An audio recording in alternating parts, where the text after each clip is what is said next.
Greetings, guys. This is JohnRemus.com TV. Just finished the cleanup in the kitchen I work, and now wanted to offer a little review of some things. Specifically, the misconceptions that people have about attraction and relationships, and their relationships to themselves and other people. And one of them being, I'm going to offer 10. I'm going to offer one looking into, say, physical attraction. And that's this idea that, say, maybe cultivated by pornography or pop culture, that one has to have certain types of body parts, like a bigger pee-pee or breasts or ass or muscles. And that is the quintessential element to being appealing. I actually think it's health that is the primary marker of this person's physically desirable, and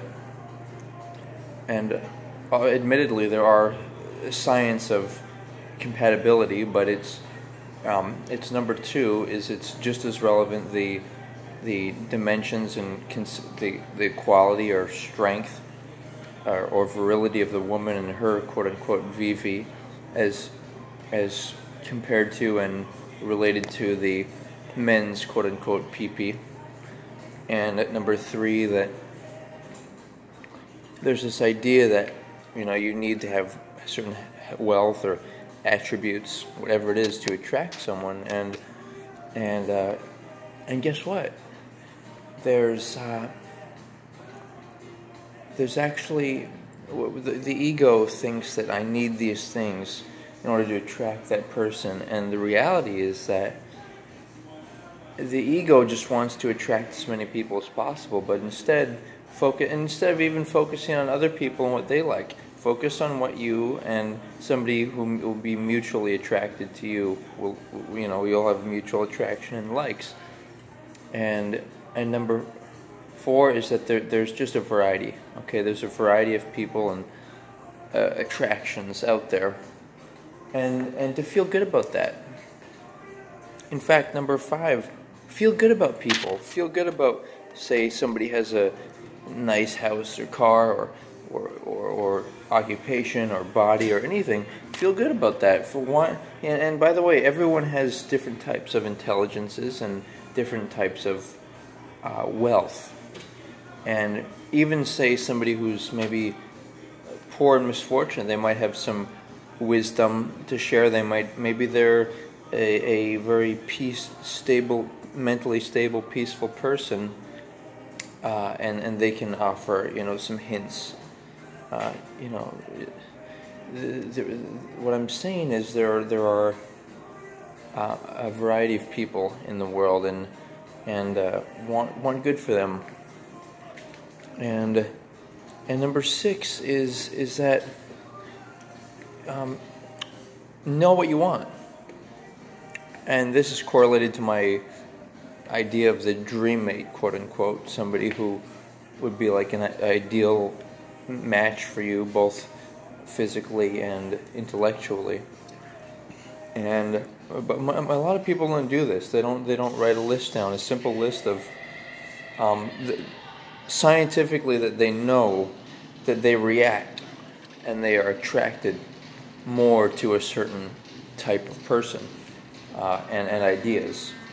Of course, we know ideas, right? We know that, okay, for example, me, I want to, you have to have certain things that you insist upon. For example, I insist upon my dream mate being a vegan woman, and that she be okay with humane suicide and different things like that. If at the end of life, instead of being, say, old and decrepit at a retirement home, these are things I insist upon. And yet there's also physical things, like qualities like if you really think about it, you might notice that you have a much stronger attraction to one body type or another, and so just resolve that within yourself to know that before you make pursuits. Yeah, really feel good about it. Know yourself. It takes time to do this, but it's obviously a written thing, but it's science. It's science in this. Even though it's your opinion of what you prefer, it's a factual. It's science that this is what I prefer. So know what you prefer. Number 7, though, is an interesting one. It has to do with child rearing. First of all, I will qualify. I believe people don't own children. They're not their children, but they are responsible for them. They bring them into the world. But you know, of course, your dream is somebody who you have similar, approaches to how to raise children. But whether or not you procreate or adopt, okay, what's imperative to realize is when and if you want to have children. And if you do, I suggest and encourage people to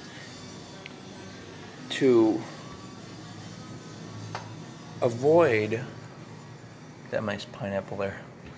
I suggest people to avoid having children when they're not financially stable or when they haven't discovered themselves. So, and essentially, and I think this is good for society in general, only have children at a certain age and when you've really discovered yourself and obviously made time to create yourself as a career and also to define yourself as an individual, who you actually are, and what you want, but you're positioning yourself. You're positioning yourself for you, to feel good about you. Never putting that power in somebody else's hand to determine that, if this person likes me, I hope or I wish this person will be attracted to me. No, absolutely not. And by the way, if you don't think that your body's attractive, number 8, guess what you can do?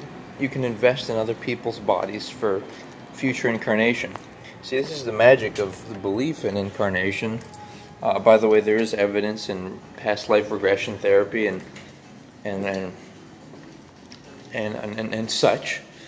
But guess what? We have a situation wherein we can actually believe that we are all that is. We can go wherever we want in previous lives, indefinite lives. We are the past, we are the future. We're every person, okay? And so whatever like I was saying, if you don't find your body attractive, first of all, never want somebody to pretend to be attracted to you. Only want a genuine, quote-unquote, attraction, mutual attraction, That being said, if you feel like, my body is not ideal, first of all, don't have children just because you have this biological imperative or this social obligation or this idea that I have to have children that are my with my biology because otherwise I can't love them. Not true. You can adopt. But the point being that you can invest in other people's families. Say you see an attractive couple, these people look attractive. I want to reincarnate and be their grandchild, quote unquote. That's the magic of my theory. And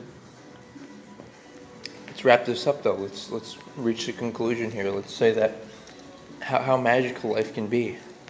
How magical life can be when you transcend envy. How do you do that? Well, the aforementioned concepts, in addition to this idea that you can look at people. And by the way, this is all spiritual, transcendental, uplifting thinking. You don't want to do it in an unsafe environment. Don't do it when you are in society and have to think defensively. Do this when you're in a safe place. You can think positively. You can think about people you don't like and imagine them smiling so that you're trying to create a positive trajectory for them, but also to manage and stabilize your thoughts so you're not constantly thinking about, oh, this person I don't like and how you wish them wrong. That affects you, right? So imagine them smiling, beam light. I'll make this number 10. This is where you just beam brilliant beams of light everywhere. It may sound fantastical or magical, but it's also functional. I've found. I believe it's the underlying secret of synchronicity and connectedness in the environment and making yourself organized in a way that perhaps a deity or a God would, or an ultimate unified field of brilliant white light consciousness, or whatever, however you describe, I believe that's what we are. This idea of white light, you just beam. And by the way, there are many religious or spiritual organizations which will back me on this idea of light projection, visualization.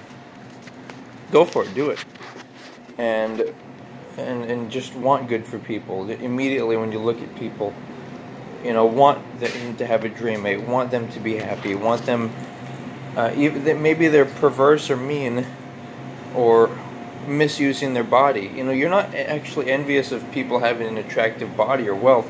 There's no such thing as envy. What that feeling, sensation is it's a sensation of disapproval. You don't like the way they're using it, they're misusing it, they're abusing it, they're abusing others with it, their power or their body, etc.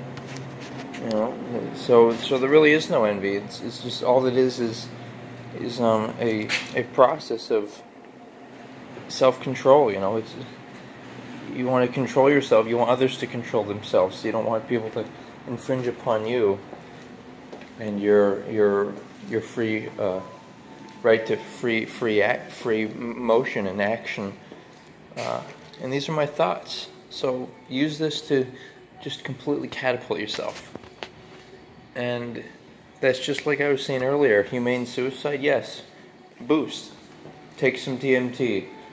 And how about a machine? A machine can be created. It can you can use.